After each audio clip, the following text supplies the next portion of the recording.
नमस्कार, दूरदर्शन खबरां 'ਚ ਆਪ ਸਭ ਦਾ ਸਵਾਗਤ। ਮੈਂ ਹਾਂ ਜਤਿੰਦਰ ਸਿੰਘ। ਪਹਿਲਾਂ ਪੇਸ਼ ਨੇ ਚੋਣਵੀਆਂ ਖਬਰਾਂ। ਪ੍ਰਧਾਨ ਮੰਤਰੀ ਨਰਿੰਦਰ ਮੋਦੀ ਨੇ ਕਿਹਾ ਕਿ ਕੋਰੋਨਾ ਵੈਕਸੀਨ ਆਉਂਦੇ ਕੁਝ ਹਫ਼ਤਿਆਂ ਤੱਕ ਤਿਆਰ ਹੋ ਜਾਵੇਗੀ ਅਤੇ ਟੀਕਾਕਰਨ ਪ੍ਰੋਗਰਾਮ ਵੀ ਉਸ ਤੋਂ ਤੁਰੰਤ ਬਾਅਦ ਸ਼ੁਰੂ ਹੋ ਜਾਵੇਗਾ। ਕੋਵਿਡ ਮਹਾਮਾਰੀ ਤੇ ਸਰਵ ਪਾਰਟੀ ਮੀਟਿੰਗ ਦੌਰਾਨ ਪ੍ਰਧਾਨ ਮੰਤਰੀ ਨੇ ਕਿਹਾ ਕਿ ਕੋਰੋਨਾ ਟੀਕੇ ਦੀ ਕੀਮਤ ਸੂਬਿਆਂ ਨਾਲ ਵਿਚਾਰ ਚਰਚਾ ਤੋਂ ਬਾਅਦ ਤੈਅ ਹੋਵੇਗੀ। ਬਰਤਾਨੀਆ ਵਿੱਚ ਆਉਂਦੇ ਮੰਗਲਵਾਰ ਕੋਵਿਡ-19 ਟੀਕਾਕਰਨ ਸ਼ੁਰੂ ਹੋ ਜਾਵੇਗਾ। ਅੱਜ ਜਲ ਸੈਨਾ ਦਿਵਸ ਹੈ। ਰਾਸ਼ਟਰਪਤੀ ਅਤੇ ਉਪ ਰਾਸ਼ਟਰਪਤੀ ਨੇ ਜਲ ਸੈਨਾ ਦੇ ਮੌਜੂਦਾ ਤੇ ਸੇਵਾ ਮੁਕਤ ਸੈਨਿਕਾਂ ਅਤੇ ਉਹਨਾਂ ਦੇ ਪਰਿਵਾਰਾਂ ਨੂੰ ਵਧਾਈਆਂ ਦਿੱਤੀਆਂ। ਭਾਰਤੀ ਰਿਜ਼ਰਵ ਬੈਂਕ ਨੇ ਰੈਪੋ ਦਰ 4.25% ਤੇ ਬਰਕਰਾਰ ਰੱਖੀ। ਜੰਮੂ ਕਸ਼ਮੀਰ ਵਿੱਚ ਜ਼ਿਲ੍ਹਾ ਵਿਕਾਸ ਕੌਂਸਲ ਦੇ ਤੀਜੇ ਗੇੜ ਦਾ ਮਤਦਾਨ ਮੁਕੰਮਲ। ਦੁਪਹਿਰ 1 ਵਜੇ ਤੱਕ 43.03% ਵੋਟਿੰਗ ਦਰਜ। ਮੁੱਖ ਮੰਤਰੀ ਕੈਪਟਨ ਅਮਰਿੰਦਰ ਸਿੰਘ ਵੱਲੋਂ ਸ਼੍ਰੀ ਗੁਰੂ ਤੇਗ ਬਹਾਦਰ ਜੀ ਦੇ ਅਪ੍ਰੈਲ-ਮਈ 2020-21 ਦੌਰਾਨ ਸੂਬਾ ਪੱਧਰ ਤੇ ਮਨਾਏ ਜਾਣ ਵਾਲੇ 400ਵੇਂ ਪ੍ਰਕਾਸ਼ ਪੁਰਬ ਜਸ਼ਨਾਂ ਦਾ ਲੋਗੋ ਜਾਰੀ। ਭਾਰਤੀ ਜਨਤਾ ਪਾਰਟੀ ਦੇ ਸੀਨੀਅਰ ਆਗੂ ਅਤੇ ਪੰਜਾਬ ਦੇ ਸਾਬਕਾ ਕੈਬਨਿਟ ਮੰਤਰੀ ਸਤਪਾਲ ਗੋਸਾਈ ਦਾ ਅੱਜ ਲੁਧਿਆਣਾ ਵਿਖੇ ਅੰਤਿਮ ਸੰਸਕਾਰ ਕੀਤਾ ਗਿਆ।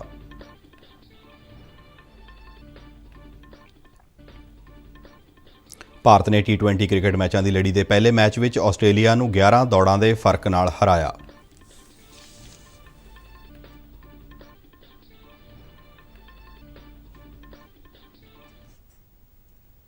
ਤੇ ਹੁਣ ਖਬਰਾਂ ਵਿਸਥਾਰ ਨਾਲ।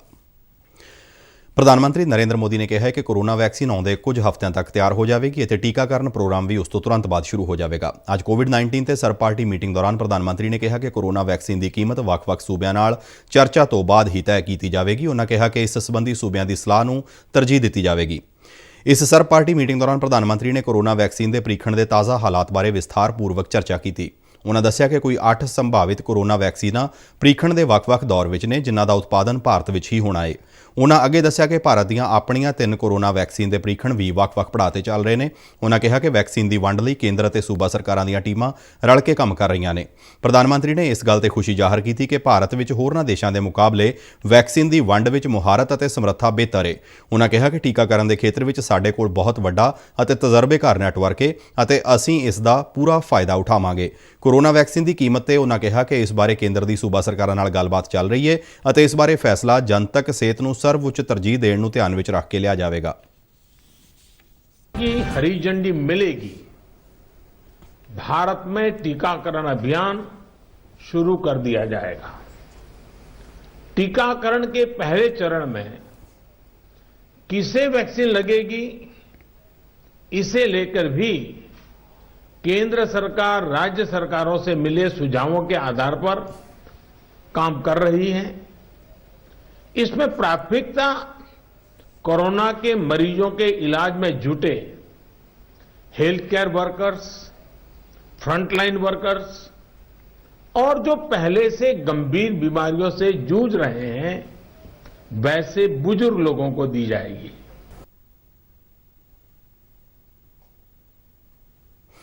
ਭਾਰਤ ਵਿੱਚ ਬੀਤੇ ਦਿਨ 42,916 ਕੋਰੋਨਾ ਮਰੀਜ਼ ਸਿਹਤਯਾਬ ਹੋਏ, ਜਿਸ ਮਗਰੋਂ ਹੁਣ ਤੱਕ ਕੋਰੋਨਾ ਤੋਂ ਠੀਕ ਹੋਣ ਦੀ ਦਰ 94.20% ਤੇ ਪਹੁੰਚ ਗਈ ਹੈ।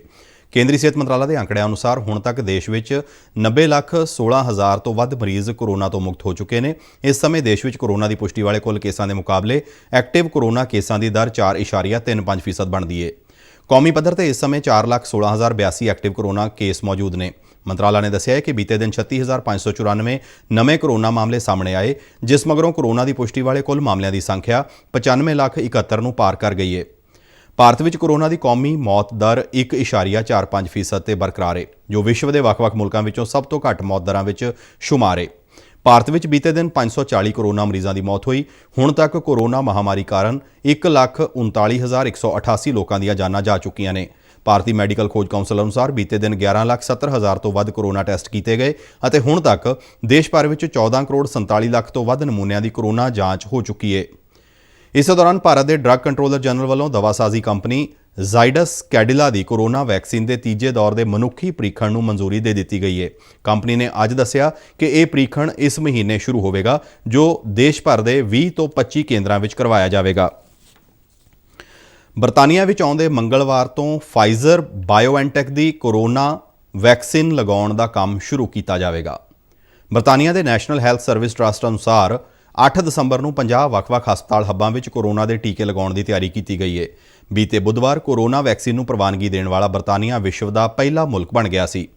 ਇਹ ਕੋਰੋਨਾ ਵੈਕਸੀਨ ਅਮਰੀਕੀ ਦਵਾਸਾਜ਼ੀ ਕੰਪਨੀ ਫਾਈਜ਼ਰ ਅਤੇ ਜਰਮਨ ਕੰਪਨੀ ਬਾਇਓਐਨਟੈਕ ਵੱਲੋਂ ਤਿਆਰ ਕੀਤੀ ਗਈ ਹੈ ਅਤੇ ਦਾਅਵਾ ਕੀਤਾ ਗਿਆ ਹੈ ਕਿ ਇਸ ਦੇ ਮਨੁੱਖੀ ਪ੍ਰੀਖਣ ਸਮੇਂ ਵੈਕਸੀਨ 95% ਪ੍ਰਭਾਵਸ਼ਾਲੀ ਪਾਈ ਗਈ। ਭਾਵੇਂ ਬਰਤਾਨੀਆ ਵਿੱਚ ਕੋਰੋਨਾ ਵੈਕਸੀਨ ਦੀ ਵਰਤੋਂ ਆਉਂਦੇ ਮੰਗਲਵਾਰ ਤੋਂ ਸ਼ੁਰੂ ਹੋ ਰਹੀ ਹੈ, ਪਰ ਵੱਡੇ ਪੱਧਰ ਤੇ ਕੋਰੋਨਾ ਟੀਕਾਕਰਨ ਪ੍ਰੋਗਰਾਮ ਅਗਲੇ ਸਾਲ ਜਨਵਰੀ ਤੋਂ ਮਾਰਚ ਤੱਕ ਚਲਾਇਆ ਜਾਵੇਗਾ।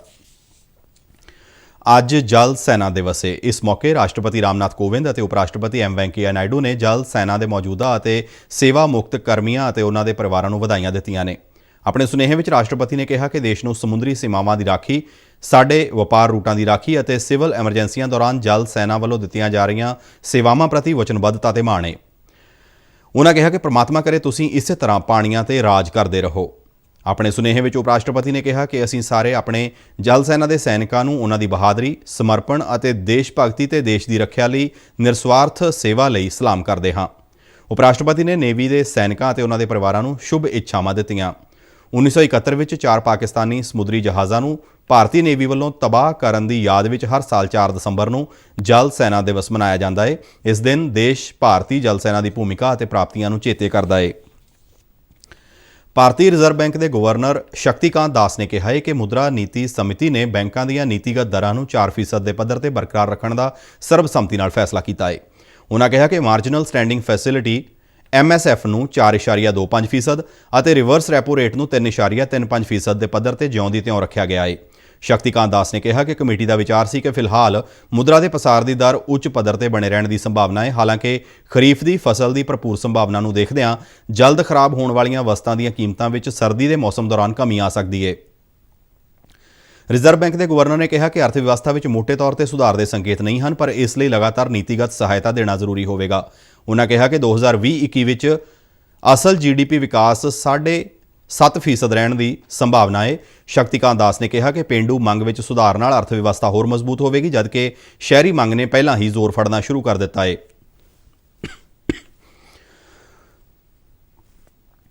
ਉਨ੍ਹਾਂ ਕਿਹਾ ਕਿ ਨਿਰਮਾਣ ਕੰਪਨੀਆਂ ਦੇ ਕਾਰੋਬਾਰੀ ਮਾਹੌਲ ਵਿੱਚ ਹੌਲੀ-ਹੌਲੀ ਸੁਧਾਰ ਹੋ ਰਿਹਾ ਹੈ। ਉਨ੍ਹਾਂ ਅੱਗੇ ਦੱਸਿਆ ਕਿ ਨਿੱਜੀ ਨਿਵੇਸ਼ ਅਜੇ ਵੀ ਘੱਟ ਹੈ ਅਤੇ ਸਮਰੱਥਾ ਦੀ ਵਰਤੋਂ ਵਿੱਚ ਗਿਰਾਵਟ ਤੋਂ ਪੂਰੀ ਤਰ੍ਹਾਂ ਉਭਰਨਾ ਅਜੇ ਬਾਕੀ ਹੈ।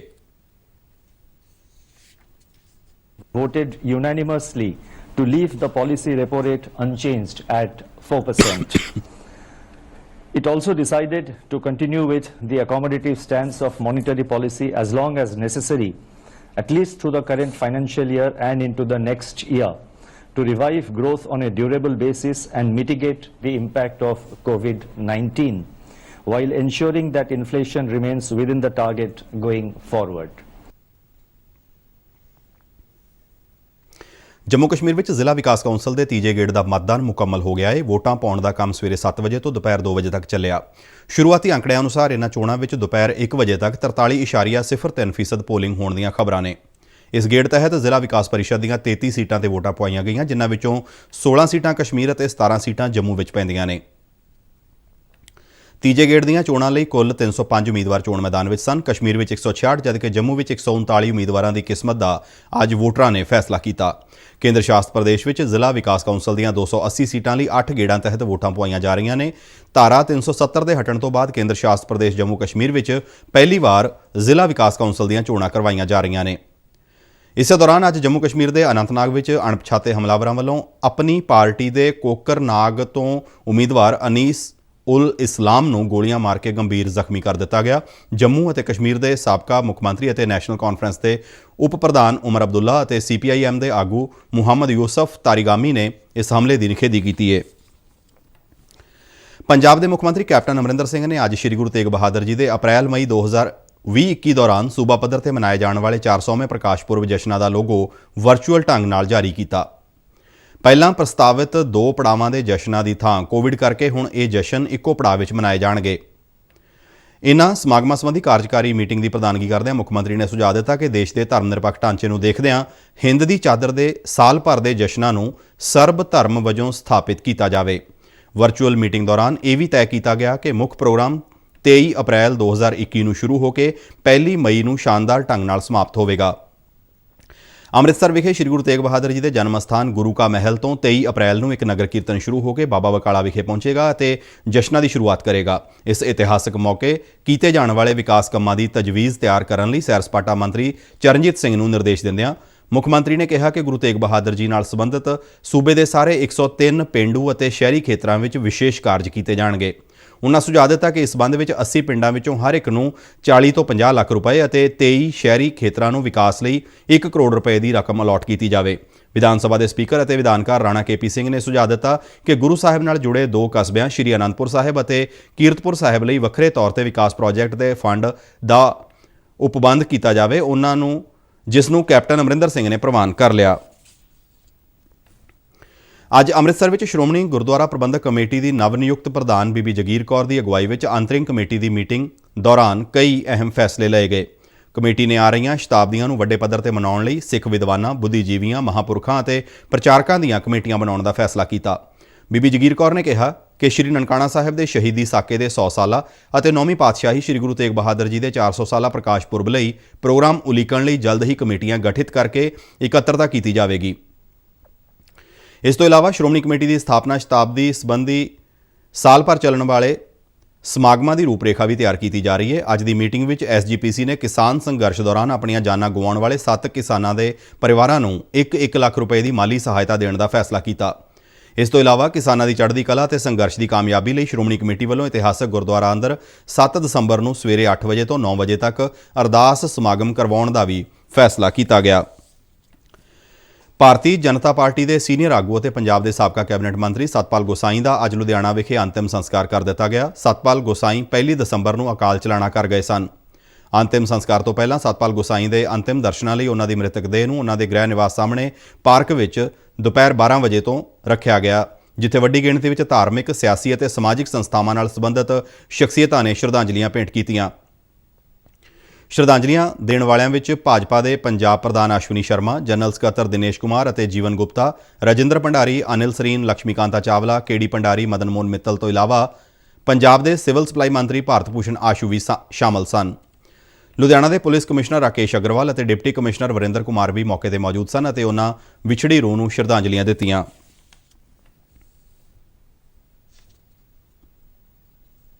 ਭਾਰਤ ਨੇ ਆਸਟ੍ਰੇਲੀਆ ਹੱਥੋਂ 3 ਇੱਕ-ਦਿਨਾ ਮੈਚਾਂ ਦੀ ਲੜੀ 2-1 ਨਾਲ ਹਾਰਨ ਤੋਂ ਬਾਅਦ T20 ਲੜੀ ਦੇ ਪਹਿਲੇ ਮੈਚ ਵਿੱਚ ਆਸਟ੍ਰੇਲੀਆ ਨੂੰ 11 ਦੌੜਾਂ ਦੇ ਫਰਕ ਨਾਲ ਹਰਾ ਦਿੱਤਾ। ਇਸ ਤਰ੍ਹਾਂ 3 T20 ਮੈਚਾਂ ਦੀ ਲੜੀ ਵਿੱਚ ਭਾਰਤ ਨੇ 1-0 ਦੀ ਅਗੇਤ ਹਾਸਲ ਕਰ ਲਈ ਹੈ। ਕੈਨਬਰਾ ਵਿੱਚ ਖੇਡੇ ਗਏ ਇਸ ਮੈਚ ਵਿੱਚ ਆਸਟ੍ਰੇਲੀਆ ਨੇ ਟਾਸ ਜਿੱਤ ਕੇ ਭਾਰਤ ਨੂੰ ਪਹਿਲਾਂ ਬੱਲੇਬਾਜ਼ੀ ਦਾ ਸੱਦਾ ਦਿੱਤਾ ਅਤੇ ਭਾਰਤ ਨੇ ਮਿੱਥੇ 20 ਓਵਰਾਂ ਵਿੱਚ 7 ਖਿਡਾਰੀਆਂ ਪਿੱਛੇ 161 ਦੌੜਾਂ ਬਣਾਈਆਂ।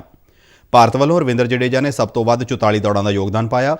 ਸੰਜੂ ਸੈਮਸਨ ਨੇ 23, ਹਾਰਦਿਕ ਪਾਂਡਿਆ ਨੇ 16, ਕਪਤਾਨ ਵਿਰਾਟ ਕੋਹਲੀ ਨੇ 9 ਅਤੇ ਵਾਸ਼ਿੰਗਟਨ ਸੁੰਦਰ ਨੇ 7 ਦੌੜਾਂ ਬਣਾਈਆਂ। ਆਸਟ੍ਰੇਲੀਆ ਦੀ ਤਰਫੋਂ ਹੈਨਰਿਕਸ ਨੇ 3, ਮਿਸ਼ਲ ਸਟਾਰਕ ਨੇ 2 ਅਤੇ ਹੇਜ਼ਲਵੁੱਡ ਨੇ 1-1 ਖਿਡਾਰੀ ਨੂੰ ਆਊਟ ਕੀਤਾ। ਜਿੱਤ ਲਈ 162 ਦੌੜਾਂ ਦੇ ਟੀਚੇ ਦਾ ਪਿੱਛਾ ਕਰਨ ਉਤਰੀ ਆਸਟ੍ਰੇਲੀਆ ਦੀ ਟੀਮ ਨੇ ਚੰਗੀ ਸ਼ੁਰੂਆਤ ਕੀਤੀ। ਉਸਨੇ 9.5 ਓਵਰਾਂ ਵਿੱਚ 2 ਖਿਡਾਰੀਆਂ ਪਿੱਛੇ 72 ਦੌੜਾਂ ਬਣਾ ਲਈਆਂ ਸਨ, ਪਰ ਸਟੀਵਨ ਸਮਿਥ ਦੀ ਵਿਕਟ ਡਿੱਗਣ ਤੋਂ ਬਾਅਦ ਆਸਟ੍ਰੇਲੀਆ ਨੂੰ ਛੇਤੀ ਹੀ ਗਲੈਨ ਮੈਕਸਵੈਲ ਦੀ ਵਿਕਟ ਤੋਂ ਹੱਥ ਧੋਣਾ ਪਿਆ। ਆਸਟ੍ਰੇਲੀਆ ਦੀ ਚੌਥੀ ਵਿਕਟ 113 ਦੌੜਾਂ ਦੇ ਸਕੋਰ ਤੇ ਸ਼ਾਟ ਦੇ ਰੂਪ ਵਿੱਚ ਡਿੱਗੀ। ਇਸ ਤੋਂ ਬਾਅਦ ਆਸਟ੍ਰੇਲੀਆ ਉੱਭਰ ਨਹੀਂ ਪਾਇਆ ਅਤੇ ਉਸਦੇ 3 ਖਿਡਾਰੀ ਸਸਤੇ ਵਿੱਚ ਹੀ ਨਿਬੜ ਗਏ। 20 ਓਵਰਾਂ ਵਿੱਚ ਆਸਟ੍ਰੇਲੀਆ ਦੀ ਟੀਮ 7 ਖਿਡਾਰੀਆਂ ਪਿੱਛੇ ਸਿਰਫ 150 ਦੌੜਾਂ ਹੀ ਬਣਾ ਸਕੀ। ਇਸ ਤਰ੍ਹਾਂ ਭਾਰਤ ਨੇ ਇਹ ਮੈਚ 11 ਦੌੜਾਂ ਦੇ ਫਰਕ ਨਾਲ ਆਪਣੇ ਨਾਂ ਕੀਤਾ। ਭਾਰਤ ਅਤੇ ਆਸਟ੍ਰੇਲੀਆ ਵਿਚਾਲੇ ਦੂਜਾ T20 ਮੈਚ ਆਉਂਦੇ ਐਤਵਾਰ ਸਿਡਨੀ ਵਿੱਚ ਖੇਡਿਆ ਜਾਵੇਗਾ, ਜਦਕਿ ਤੀਜਾ ਤੇ ਆਖਰੀ T20 ਮੈਚ ਵੀ ਸਿਡਨੀ ਵਿੱਚ 8 ਦਸੰਬਰ ਨੂੰ ਖੇਡਿਆ ਜਾਣਾ ਹੈ। ਭਾਰਤ ਮੇਜ਼ਬਾਨ ਆਸਟ੍ਰੇਲੀਆ ਵਿਰੁੱਧ 4 ਟੈਸਟ ਮੈਚ ਵੀ ਖੇਡੇਗਾ। ਰਾਜਸਥਾਨ ਦੇ ਕੋਟਾ ਜ਼ਿਲ੍ਹੇ ਵਿੱਚ ਵਾਪਰੇ ਇੱਕ ਸੜਕ ਹਾਦਸੇ ਵਿੱਚ 5 ਵਿਅਕਤੀਆਂ ਦੇ ਮਾਰੇ ਜਾਣ ਦੀ ਖਬਰ ਹੈ ਅਤੇ 5 ਹੋਰ ਜ਼ਖਮੀ ਦੱਸੇ ਜਾ ਰਹੇ ਨੇ। ਪੁਲਿਸ ਅਨੁਸਾਰ ਇਹ ਹਾਦਸਾ ਉਸ ਵੇਲੇ ਵਾਪਰਿਆ ਜਦ ਡਿਗੋਦ ਪੁਲਿਸ ਸਟੇਸ਼ਨ ਖੇਤਰ ਹੇਠ ਪੈਂਦੇ ਉਮੈਦਪੁਰਾ ਨੇੜੇ ਇੱਕ ਟਰੱਕ ਅਤੇ ਇੱਕ ਹੋਰ ਮੋਟਰ ਗੱਡੀ ਦੀ ਆਪਸ ਵਿੱਚ ਟੱਕਰ ਹੋ ਗਈ। ਦੱਸਿਆ ਜਾ ਰਿਹਾ ਕਿ ਹਾਦਸੇ ਵਿੱਚ ਮਰਨ ਵਾਲੇ ਲੋਕ ਕੋਟਾ ਮੰਡੀ ਵਿੱਚ ਝੋਨੇ ਦੀ ਫਸਲ ਵੇਚਣ ਤੋਂ ਬਾਅਦ ਆਪਣੇ ਗ੍ਰਹਿ ਸੂਬੇ ਮੱਧ ਪ੍ਰਦੇਸ਼ ਵਾਪਸ ਪਰਤ ਰਹੇ ਸਨ। 4 ਵਿਅਕਤੀਆਂ ਦੀ ਮੌਤ ਮੌਕੇ ਤੇ ਹੀ ਹੋ ਗਈ, ਜਦਕਿ ਇੱਕ ਵਿਅਕਤੀ ਨੇ ਹਸਪਤਾਲ ਲਿਜਾਂਦੇ ਸਮੇਂ ਦਮ ਤੋੜ ਦਿੱਤਾ। ਜ਼ਖਮੀਆਂ ਨੂੰ ਕੋਟਾ ਦੇ ਹਸਪਤਾਲ ਵਿੱਚ ਦਾਖਲ ਕਰਵਾਇਆ ਗਿਆ ਹੈ। ਉਧਰ ਉੱਤਰ ਪ੍ਰਦੇਸ਼ ਵਿੱਚ ਬਾਂਦਾ ਕਾਨਪੁਰ ਸੜਕ ਤੇ ਜਮਾਲਪੁਰ ਨੇੜੇ ਇੱਕ ਰੋਡਵੇਜ਼ ਬੱਸ ਅਤੇ ਆਟੋ ਵਿਚਾਲੇ ਟੱਕਰ ਵਿੱਚ 7 ਵਿਅਕਤੀਆਂ ਦੀ ਮੌਤ ਹੋ ਗਈ ਅਤੇ 2 ਜ਼ਖਮੀ ਹੋਏ। ਦੱਸਿਆ ਜਾ ਰਿਹਾ ਹੈ ਕਿ ਟੱਕਰ ਤੋਂ ਬਾਅਦ ਆਟੋ ਕਈ ਵਾਰ ਪਲਟਿਆ। ਮ੍ਰਿਤਕਾਂ ਵਿੱਚੋਂ ਸਾਰੇ ਹੀ ਆਟੋ ਵਿੱਚ ਸਵਾਰ ਸਨ। ਰੋਡਵੇਜ਼ ਦੀ ਬੱਸ ਦੇ ਡਰਾਈਵਰ ਨੂੰ ਪੁਲਿਸ ਵੱਲੋਂ ਗ੍ਰਿਫਤਾਰ ਕਰ ਲਿਆ ਗਿਆ ਹੈ। ਇਸ ਦੇ ਨਾਲ ਹੀ ਸਾਡਾ ਖਬਰਾਂ ਦਾ ਇਹ ਬੁਲੇਟਿਨ ਸਮਾਪਤ ਹੁੰਦਾ ਹੈ। ਇਜਾਜ਼ਤ ਦਿਓ। ਨਮਸਕਾਰ।